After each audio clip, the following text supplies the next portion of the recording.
теперь берем огниво, делаем такое небольшое углубление.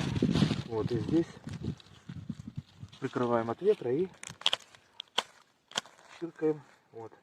Как можно. Видите, уже чуть-чуть прихватывает. Чиркаем как можно чаще. Вот такими короткими движениями.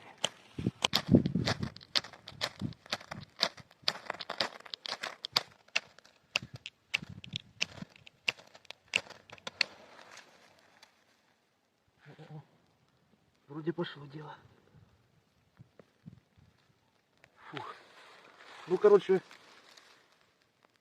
минут 10 я лозился.